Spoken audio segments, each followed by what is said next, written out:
देखिए मुनीब, किसी कीमत पर भी पाकिस्तान तहरीक इंसाफ जो है वो अवामी उमंगों और ख्वाहिशात से बिल्कुल पीछे नहीं हटेगी। देखें, हमें लोग कहते हैं कि 8 फरवरी को हमने आपको हैवी मैंडेट दिया, आपने क्यों कर ये इसको पर डाका पड़ने दिया, आप हमारे मैंडेट की हिफाजत क्यों नहीं कर सके, आप हमारे वोटों को क्यों नहीं महफूज कर सके, और हमारा हक हुक्मरानी जो है वो किधर गया, क्यों कर उस पर जो है चोरी और डाका मार के 17 सीटों वाले को तो वजीर आज़म बना दिया और 180 सीटों वाला अभी तक वो पावा सलासल है और 500 दिनों से ज़्यादा हो चुके हैं और अभी तक वो जो है उसकी मुखलसी नहीं हुई है। हालांकि केसेस में जिस अंदाज से उनकी बरीयत और जिस अंदाज से जमानतें हुई हैं वो भी आपके सामने है। बहुत ट्रम्पटेड था साइफर का केस, जी गद्दारी हो गई, पाकिस्तान पता नहीं क्या हो गया,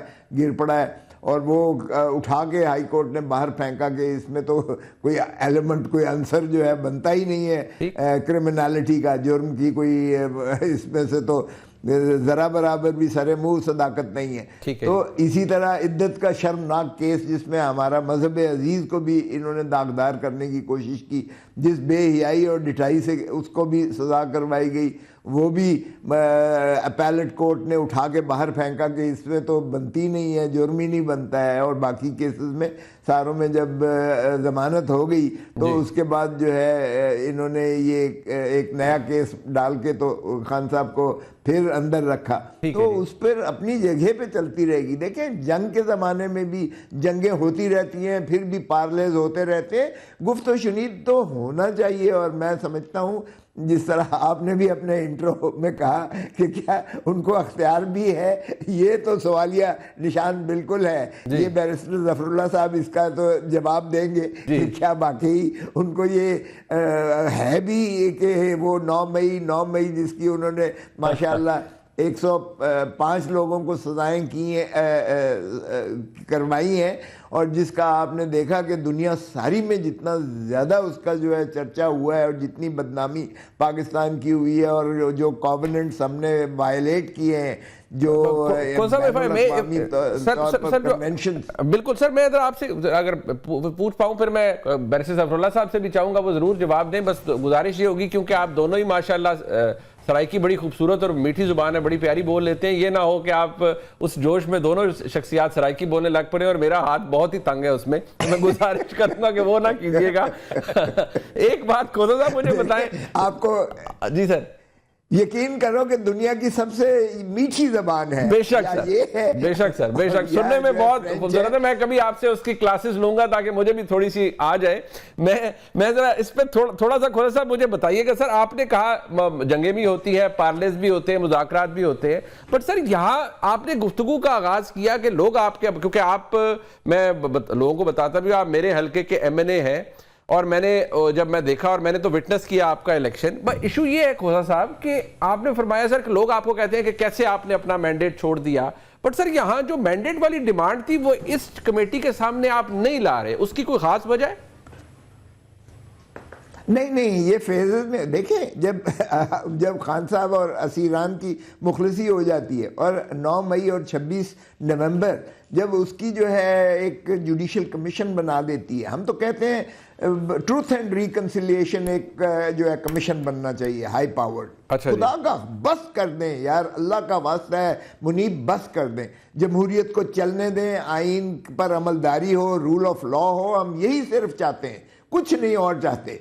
तो फिर खुदा का खौफ करें, क्यों कर जो है हमने हाइब्रिड डेमोक्रेसी, कभी हमने जो है रिमोट कंट्रोल डेमोक्रेसी, कभी हमने सिविल मार्शल लॉ, कभी हमने गैरिजन स्टेट का जिक्र करते हैं। ठीक है, क्यों कर बिल्कुल आपको लगता है कि एवरीथिंग शुड चेंज नाउ, अब बदल जाना चाहिए। वैसे बिल्कुल बैरिस्टर साहब, जो भी खोसा साहब ने कहा, आज इन्हीं के कलीग जनाब असद कैसर साहब फरमा रहे थे कि मुल्क में मार्शल लॉ है।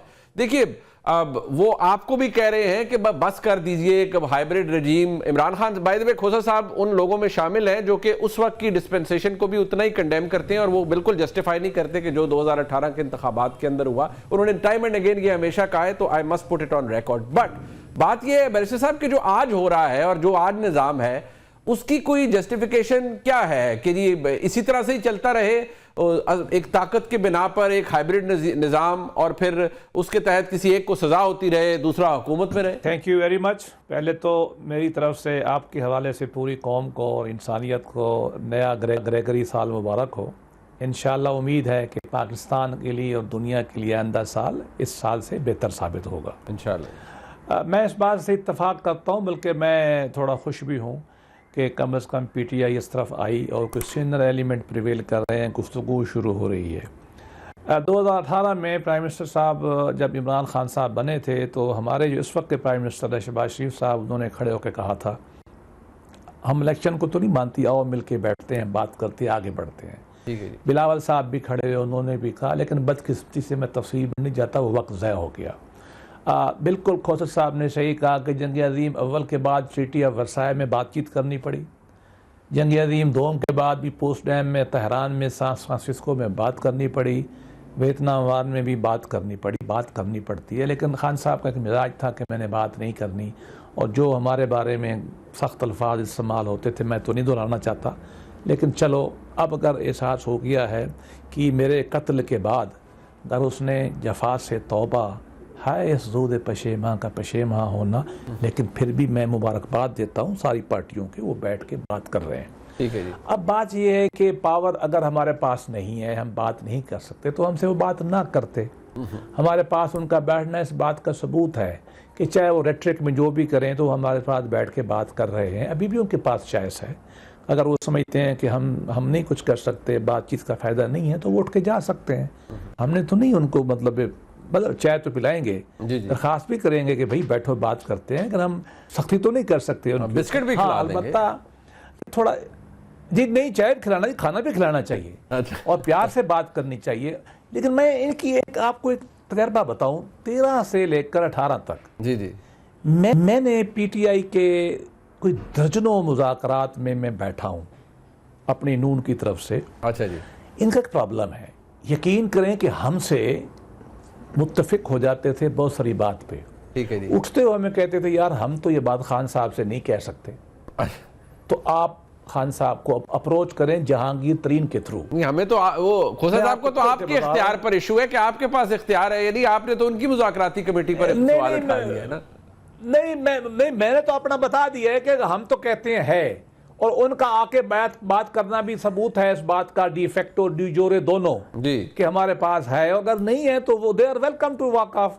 अच्छा। लेकिन खान साहब से बात करना, जहांगीर तरीन साहब बात करते थे, शाह महमूद साहब बात नहीं करते थे। शाह महमूद हमें कहते थे यार मैं बात नहीं कर सकता, उनके यहाँ ये इशू रहेगा खान साहब के साथ।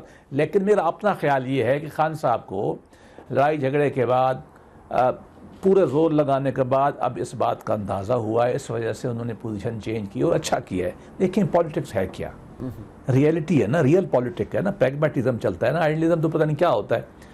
उन्होंने बट सर उनको कुछ चाहिए भी ना सर उनको कुछ चाहिए भी ना, उनको रिहाई चाहिए अपनी और अपने सिरान की ना सर, वो तुसी दे सकते हो सर। देखिए मेरी बात सुने, पहले तो अच्छी बात यह है कि उन्होंने ये जो चोर चोर चोर चोर का कॉन्सेप्ट था हमारे बारे में वो बंद किया। अब इलेक्शन की चोरी का उन्होंने बात बंद की, चलो अच्छी बात, आगे बढ़ते हैं। अच्छा। तरमीम गलत थी वो भी उन्होंने छोड़ दिया, वो दो बातों पे आगे असीरान के ऊपर। और देखिए बैठ के बातचीत हो रही है, अदालतें खुली, वो कहते हैं कुछ नहीं छोड़ा, हाले भी सही तो हाजी सनाउल्लाह नहीं बढ़ाया उन्होंने। मैं आपको बताऊं, ये ना करें। जी मैं तो ये समझता हूँ साहब, ये मेरा देखें, मेरा मौक़िफ़ बड़ा सख्त रहा है, आज भी है जी। मैं ये कहता हूँ कि जो इमरान खान ने हमारे साथ किया है, हमने उसके साथ नहीं किया। अच्छा किया है कि नहीं किया, बस। अच्छा। ये मेरा सामने दफ्तर है खोसे साहब जी, मैं आपको बताऊं, मेरा ये सामने दफ्तर है। सुबह में आया तो मेरी सारी किताबें सड़क पे पड़ी थी। इमरान खान साहब की सरकारी बिल्डिंग थी, कोई नोटिस नहीं था, कोई केस नहीं था। देखिए छोड़े इन बातों को। मैं, मेरे बच्चे जो हमारे लीडरों के साथ हुआ, ये गलत है, काबिल मुज़म्मत है। हाँ, मैं कहता हूँ कि बनूंगा, मैं ये कहता हूँ कि यस आगे बढ़ें। आज शहबाज शरीफ साहब ने तकीद की है, 5 हमारा जो मंसूबा लॉन्च हुआ है पाकिस्तान का, उन्होंने यही कहा है कि गिले बंद करें, आए आगे बढ़ते हैं। मैं आज भी कहता हूँ, मैं खुद साहब से इत्तफाक करता हूँ, मैं बार बार कह रहा हूँ कि ट्रुथ रिकंसिलिएशन के विषय बनना चाहिए। मैं बार बार कहता हूं, आज भी कहता हूं, तमाम पॉलिटिकल फोर्सेस को हाउस ऑर्डर करना चाहिए। चार्टर ऑफ डेमोक्रेसी पुराना हो गया, चार्टर ऑफ पाकिस्तान पे हम इकट्ठे हो जाएं।